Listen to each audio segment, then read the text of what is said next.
High court పక్కన మనకేమి ఇల్లు ఉండదు, ఆ రోడ్డు పక్కన ఉంటుంది సచివాలయం, హైకోర్టు, అసెంబ్లీ ఈ ఉన్నాయి. దాని పక్కన బిల్డింగ్ దాంట్లో మనం ఇల్లు కట్టుకో, కానీ వ్యాపారం కమర్షియల్ సిస్టమ్ అని నడుస్తున్నాయి కదా, ప్రైవేట్ కాదు కదా.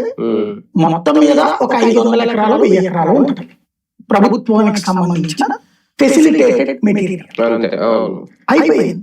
సరే, హైటెక్ సిటీలో భూమి, ఇంకో చోట భూమి, రామోజీ ఫిలిం సిటీ దగ్గర భూమి, ఇంకొక భూమి ఉంటుంది, ఇండస్ట్రీ వస్తుందంటే అక్కడ పెట్టుకుంటాడు.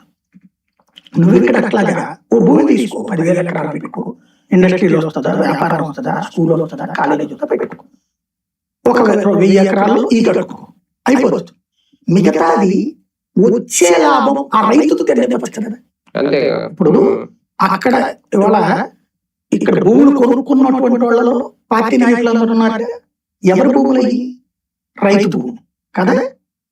అదే ఆ రైతే లబ్ధి పొందితే దాంతో రెండు అక్కడ ఏమైపోతుంది, రైతు బాధితుడిగా మిగులుతున్నాడు. ఎకరాల కొద్దీ ఉన్నతను గజాల లెక్కకు వచ్చేసాడు.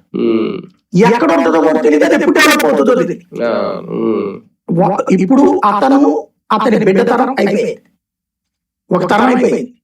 నెక్స్ట్ తరంలో వచ్చేస్తా హైదరాబాద్ అయిపోద్దా, 2 లక్షల జనాభాతో హైదరాబాద్ అయిపోద్దా, లేదు